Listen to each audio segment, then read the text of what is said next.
what's up? My name's Samuel Leeds, and in this video, I'm going to be answering your property investment questions. So, let's do this. I've made millions of pounds in property, and every single Sunday, I answer your property investment questions. So please do me a massive favor and smash the like button, and also subscribe, turn the notification bell on, and comment your questions below. If there's no questions, I can't keep making videos. So anything you've got around property, tax, HMOs, lease option agreements, mortgages, comment them below and I'll answer your questions next week. But right now, we have a question that's just come in from Ian Brooks. He says, "Hi Samuel, I'm thinking of buying a house for a HMO. How do you know or find out if a HMO management company is a good one?" So Ian, firstly, they've got to be a HMO management company because and it's good that you said that. Lots of amateur landlords, when they get into HMOs, they just get regular letting agents to rent out their rooms. No good. It's going to kill your HMO business. How do you know if they're good? So ring up some HMO specialists. Just talk to them. Maybe pretend to be a prospective tenant and say, "Hey, I'm looking to rent a room," and see how they are. Do they answer the phone? Are they professional? You know, do they check to make sure that you're the right caliber of tenant? I think that's probably the best thing to do. Also, get some recommendations from other investors in the area. Good luck with your HMO. I hope that helps. Let's see what we got next. We got Cameron. Mr. Cameron Johnson. He says, "I live in Newcastle, and there's a huge student lets and HMO being built in the city centre. There are now so many empty HMOs in my area, 5 minutes away. Does this mean that HMOs in Newcastle are dead?"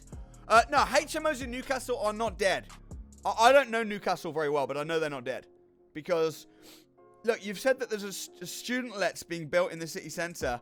Maybe your HMOs are professional lets. I mean, guaranteed, if I go on spareroom.co.uk right now, guaranteed there'll be... I mean, how big is the HMO you're looking at getting? Are you looking at getting like a 5-bed, 6-bed HMO? Guaranteed there's 5 or 6 people new today, Sunday, right now, there'll be 5 or 6 people on Spare Room that have advertised themselves looking for rooms to rent in Newcastle today. So the demand is there.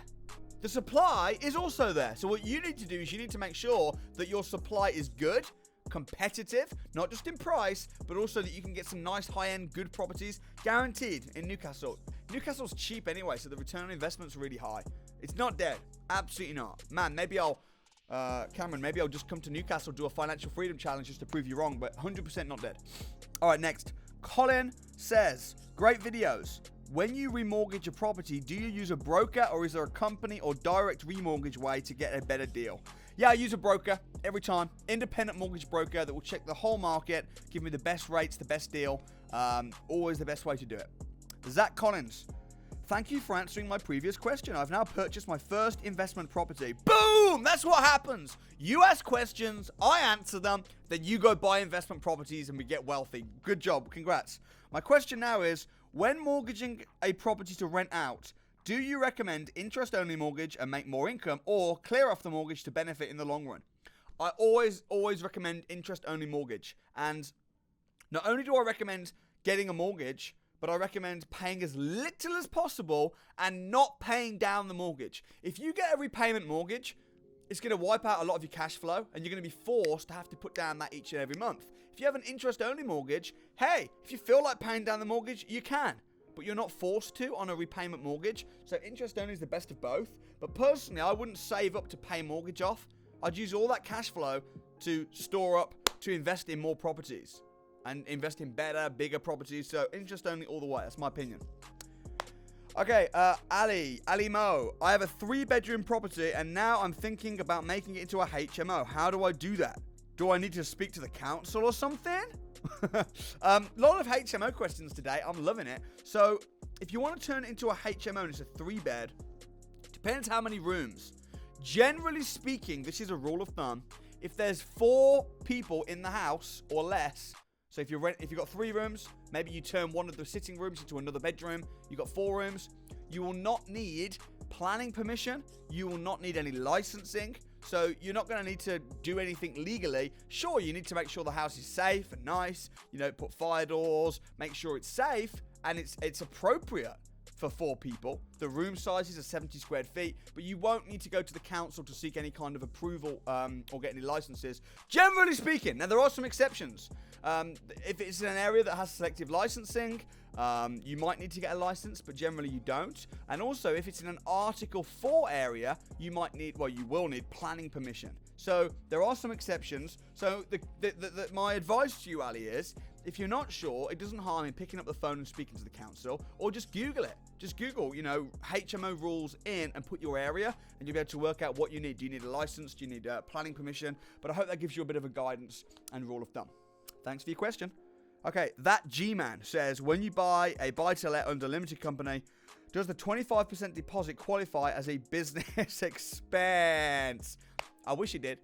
I really wish it did. So generally it will never class as business expense. Now, listen, there are things you can do. There's always clever things you can do with different types of properties. Like if you're buying commercial property out of your pension, you can do that. And there's always clever things in tax you can do. But generally speaking, let's be really clear, because people get really confused out of this. They think if they've got a business and that business makes 100 grand and then they invest that in property, they don't need to pay tax on the 100 grand because they think, well, I made the 100 grand, but I've invested it. But you've made 100 grand.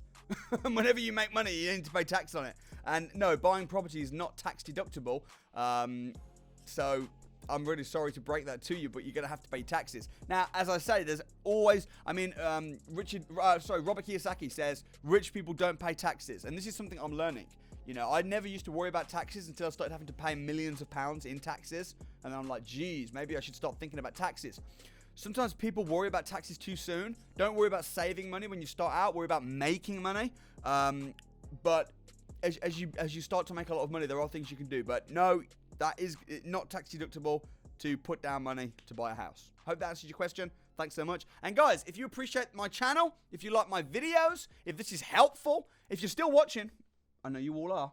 I know you are, of course, because if you heard me say that, you are. So do me a massive favor, okay? Smash the like button. Also, comment your questions as well, because I gotta have some good questions for next week. So comment your questions, and of course, subscribe and turn the little bell on, because if you don't do that, maybe I'll answer your question next week. I'll give you the most amazing answer that could be your breakthrough to financial freedom, but you miss it because you're not subscribed. So subscribe, turn the notification bell on.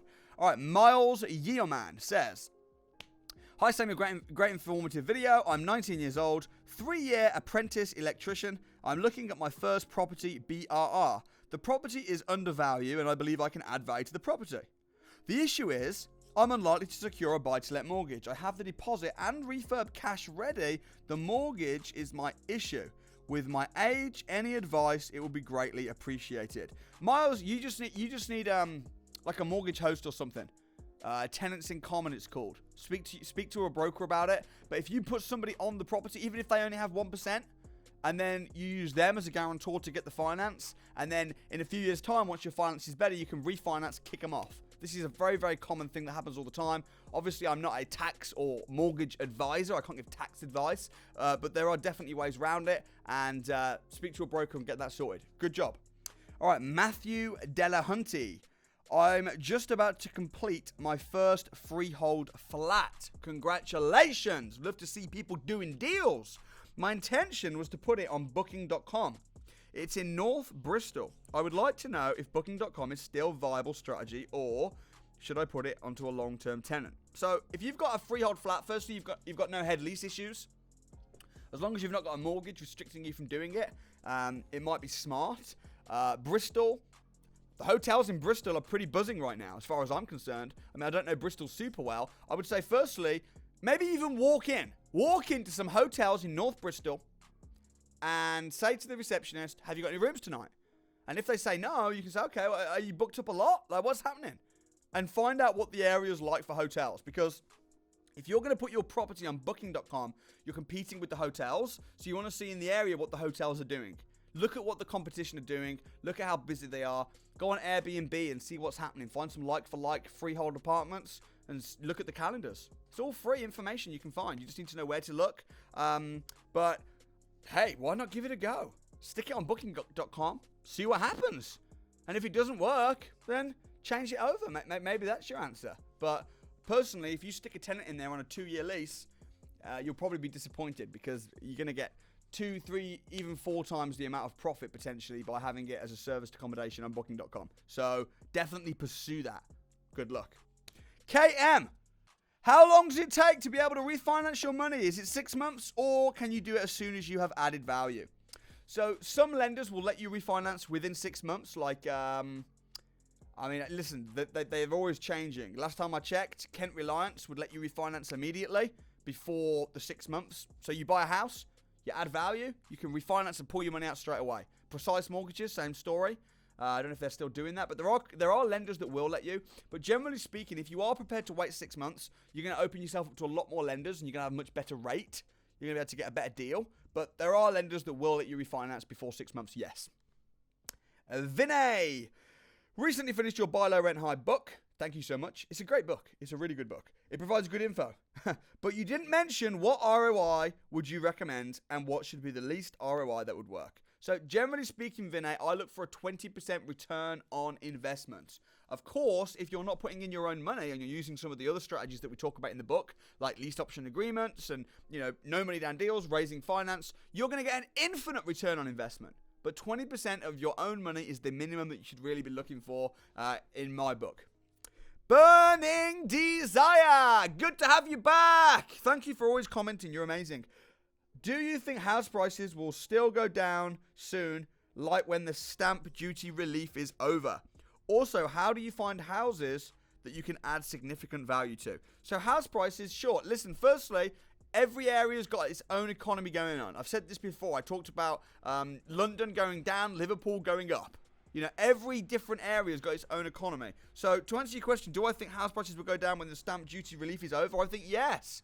I mean, just like I predicted. I mean, April, we had a dip. Properties weren't selling. It was crazy. People were selling their houses really cheap. That lasted a few months. House prices went down consecutively 4 months in a row. Just a little bit, but it was tough. Tough market. And then, sort of like July, August time, when all the announcements started happening, planning permission was made easier, bounce back loans, stamp duty holidays, as more and more things started happening, house prices suddenly started going up. Now we're in a mini boom.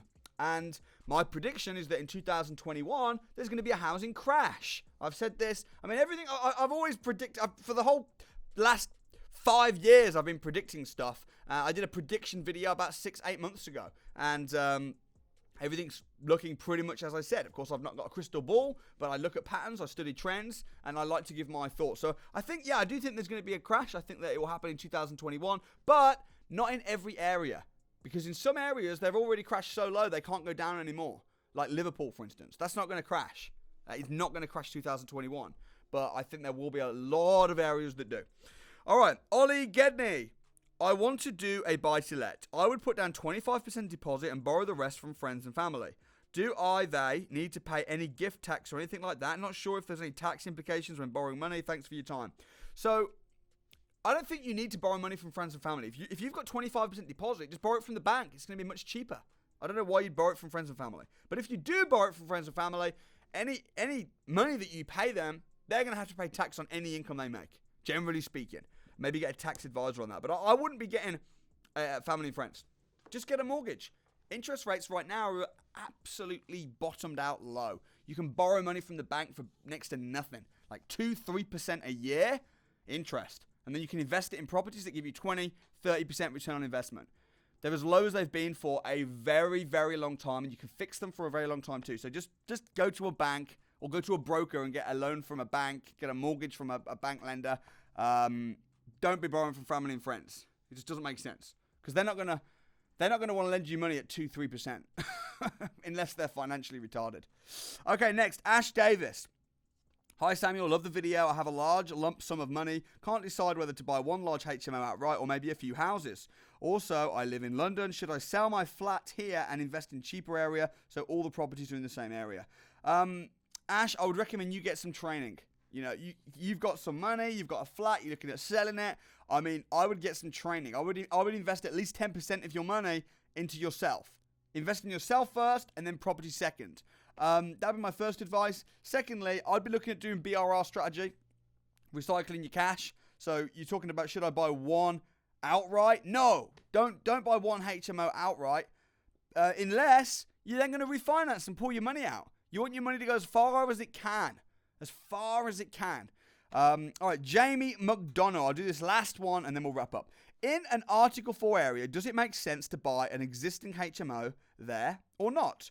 Will it make more sense to try and get permission on a new HMO if this is possible? If you're in an Article 4 area, Jamie, the problem is if you try and get planning permission, you're probably going to struggle. Now, that might be your strategy. Maybe you're in with the council and you've got some tricks and stuff, but generally speaking, getting planning permission to buy a house and turn it into a HMO in an Article 4 area is going to be bad news.